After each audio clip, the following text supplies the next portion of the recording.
खुलुमबाय बेयो बड'लेण्ड इंखं टेलिभिजन दिनै 21 मे 2023 रबिबारखालि सानसेनि बरादखौ नोंथांमोननि खाथियाव लाबोदों आं सदानन्द दैमारिया।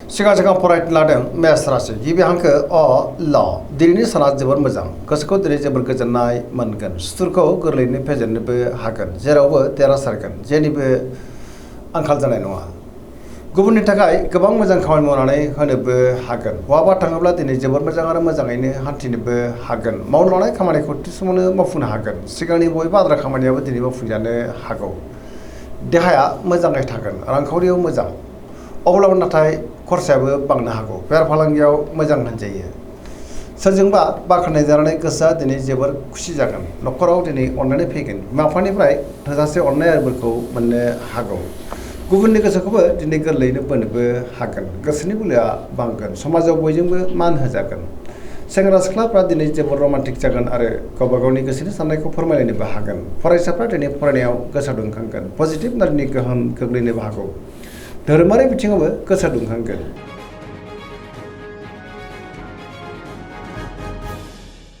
वृष राशि गिबि हांखो इ उ ब दिनैनि साना जोबोर मोजां गोसोखौ दिनै जोबोर गोजोननाय मोनगोन सोरजोंबा बाख्नाय जानो हागौ गोसोनि बोलोआ बांगोन मावनो लानाय खामानिखौ थि समावनो आरो गोरलैयैनो मावफुंनोबो हागोन समाजाव दिनै बयजोंबो मान होजागोन रांखावरियाव मोजां बेफार फालांगियावबो मोजां मुलाम्फा मोननो हागोन देहाया दिनै मोजाङैनो थागोन न'खराव बिसि फिसायनि गेजेराव अननानै फैगोन बिदा फंबायनिफ्राय दिनै थोजासे हेफाजाबबो मोननो हागौ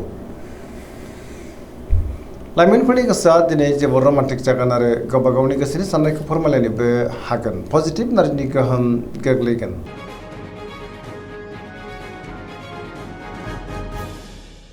मिथुन राशि गिबि हांखो क स दिनैनि साना जोबोर मोजां गोसोनि साननायफ्रा मोगथाङाव जाफुंनोबो हागौ गुबुनजों बाख्नाय जानो हागौ पजिटिभ नारनि गोहोम गोग्लैगोन मोनफ्रोमबो बिथिङावनो दिनै जाफुंसारगोन गियाननि आंखाल जानाय नङा गोथों आरो गोग्गो साननो रोंगोन गोसोआ दिनै जोबोर खुसि जागोन सोरबा लोगोजों बाख्नाय जानानै गोसोआ दिनै जोबोर गोजोनगोन देहाया मोजाङैनो थागोन रांखावरियाव मोजां बेफार फालांगियावबो मोजां होनजायो न'खराव दिनै बिसि फिसायनि गेजेराव अननानै फैगोन गोसोनि साननायफ्रा मोगथाङाव जाफुंनो हागौ बहाबा थाङोब्ला दिनै जोबोर मोजां आरो मोजाङैनो हान्थिनोबो हागोन गुबुनजों मोजां सोमोन्दो लाखिनोबो रोंगोन लाइमोनफोरनि गोसोआ दिनै जोबोर रमान्टिक जागोन आरो गावबा गावनि गोसोनि साननायखौ फोरमायलायनोबो हागोन सरासनस्रायै दिनै साना जोबोर मोजां आरो मोजाङैनो बारग'लांगोन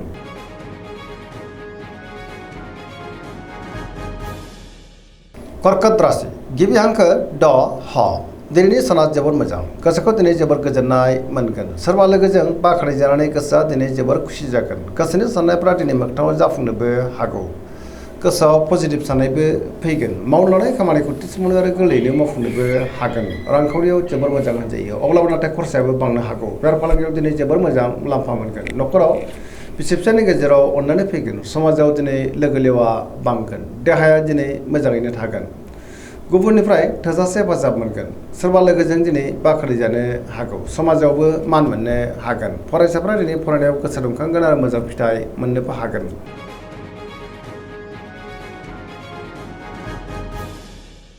सिंह राशि गिबि हांखो म थ दिनैनि साना जोबोर मोजां गोसोखौ दिनै जोबोर गोजोननाय मोनगोन गुबुनजों मोजां सोमोन्दो लाखिनोबो रोंगोन गोसोआव दिनै पजिटिभ साननाय फैगोन गोथों आरो गोग्गो साननो रोंगोन गियाननि आंखाल जानाय नङा मावनो लानाय खामानिखौ थि समावनो आरो गोरलैयैनो मावफुंनोबो हागोन सोरजोंबा बाख्नाय जानो हागौ सोरबा लोगोनिफ्राय थोजासे हेफाजाबबो मोननो हागौ बहाबा थाङोब्ला दिनै जोबोर मोजां आरो मोजाङैनो हान्थिनोबो हागोन रांखावरियाव मोजां बेफार फालांगियावबो मोजां होनजायो गोबां आय जानो हागौ गोसोनि साननायखौ दिनै गुबुननो फोरमायनोबो हागोन न'खराव बिसि फिसायनि गेजेराव अननानै फैगोन समाजाव दिनै बयजोंबो मान होजागोन गुबुननि गोसोखौ गोरलैयैनो बोनोबो हागोन देहाया दिनै मोजाङैनो थागोन गुबुननि थाखाय गोबां मोजां खामानि मावनानै होनोबो हागोन आरो पजिटिभ नारनि गोहोम गोग्लैगोन लाइमोनफोरा दिनै जोबोर खुसि जागोन आरो गावबा गावनि गोसोनि साननायखौ फोरमायलायनोबो हागोन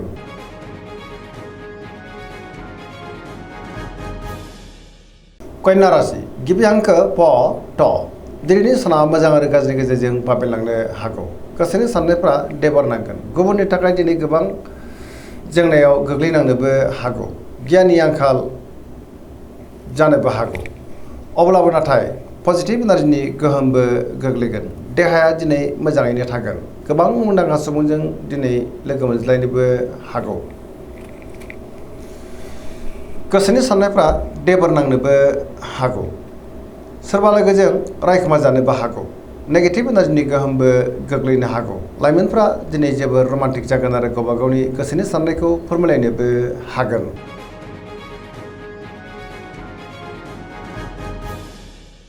तुला राशि गिबि हांखो र ट। दिनैनि साना जोबोर मोजां। गोसोखौ दिनै जोबोर गोजोननाय मोनगोन। गुबुननि थाखाय गोबां मोजां खामानि मावनानै होनोबो हागोन। सोरजोंबा बाख्नाय जानोबो हागौ। सोरबा गोजाम लोगोजों बहाबा लोगो मोननानै गोसोआ दिनै जोबोर खुसि जागोन। मावनो लानाय खामानिखौ थि समावनो मावफुंनो हागोन। रांखावरियाव जोबोर मोजां होनजायो। मोननो गोनांखौबो दिनै मोननो हागोन। न'खराव बिसि फिसायनि गेजेराव अनलायनाय फैगोन। बिदा फंबायजों दिनै मोजां सोमोन्दो थागोन। समाजाव बयजोंबो मान होजागोन। बेफार फालांगियाव दिनै जोबोर मोजां मुलाम्फा मोनगोन। गुबुनजों मोजां सोमोन्दो लाखिनोबो रोंगोन। सोरबा लोगोनिफ्राय दिनै थोजासे हेफाजाब मोननोबो हागौ। सेंग्रा सिख्लाफ्रा जोबोर रमान्टिक जागोन आरो गावबा गावनि गोसोनि साननायखौ फोरमायलायनोबो हागोन। पजिटिभ एनार्जिनि गोहोम गोग्लैगोन।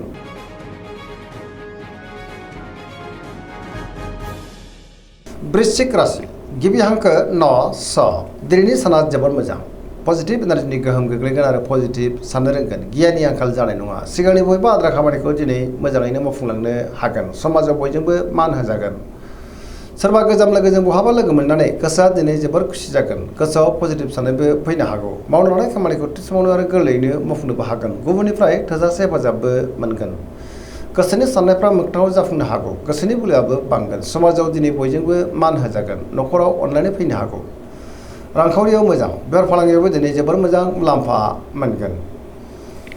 सिगांनि बबेबा आद्रा खामानिखौ दिनै मावफुंनानै गोसोआ दिनै जोबोर खुसि जागोन। देहाया मोजाङैनो थागोन। सेंग्रा सिख्लाफ्रा जोबोर रमान्टिक जागोन आरो गावबा गावनि गोसोनि साननायखौ फोरमायलायनोबो हागोन।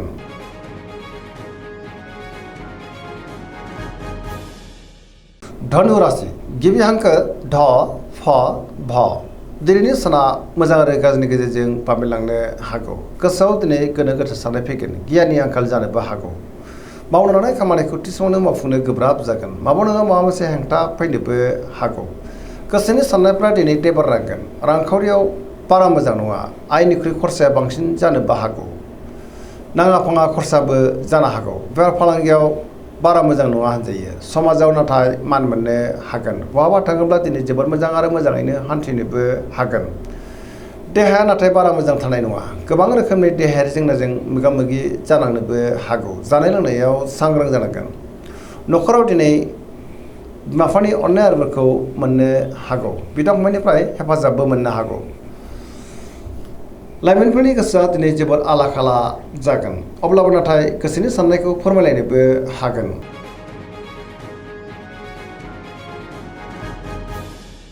मकर राशि गिबि हांखो ख ज। दिनैनि साना मोजां आरो गाज्रिनि गेजेरजों बाबेनलांनो हागौ। गोसोनि साननायफ्रा देबार नांगोन। गुबुननि थाखाय दिनै नाङा फाङा जेंनायाव गोग्लैनांनोबो हागौ। रांखावरियाव मोजां। अब्लाबो नाथाय खरसाया बांगोन। बेफार फालांगियाव मोजां होनजायो। गुबुनजों मोजां सोमोन्दो लाखिनो गोब्राब जागोन। सोरजोंबा रायखोमा जानोबो हागौ। गोसोनि साननायफ्रा दिनै देबार नांनोबो हागौ। मावनो लानाय खामानिखौ मावफुंनायाव माबा नङा माबा मोनसे हेंथा फैनो हागौ। न'खराव अननानै फैगोन। बिदा फंबायनिफ्राय हेफाजाब मोननो हागौ। सेंग्रा सिख्लाफ्रा दिनै गावबा गावनि गोसोनि साननायखौ फोरमायलायनो हागोन आरो गोसोआ दिनै जोबोर रमान्टिकबो जानो हागौ। फरायसाफ्रा दिनै फरायनायाव गोसो दुंखांगोन आरो मोजां फिथाइ मोननो हागोन।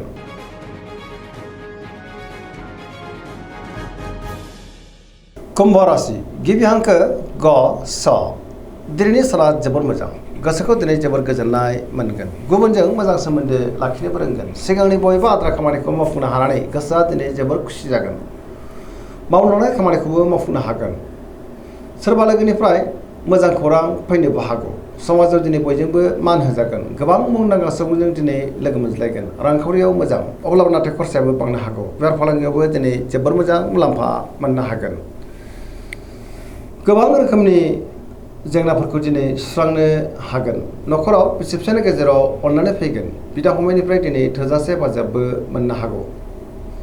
गोसोनि साननायफ्रा मोगथाङाव जाफुंनो हागौ पजिटिभ एनार्जिनि गोहोम गोग्लैगोन।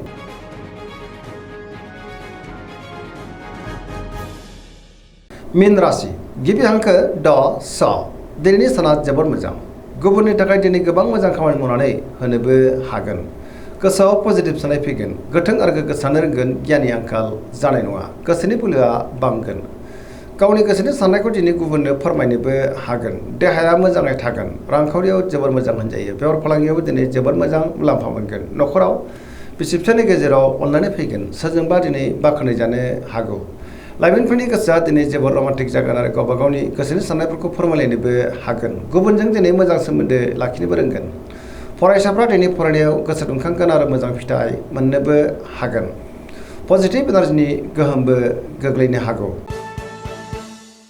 दिनैनि राशि फरायनाय एसेनोसै जोबनायाव बेखौनो खावलायो जाहाथे नोंथांमोना सानफ्रामबो जोंनि बे बड'लेण्ड इंखं टेलिभिजनखौ नायबाय थायो आरो साबस्क्राइब खालामो लोगोसे लाइक खालामो आरो शेयार खालामो एसेनोसै गोजोन्थों।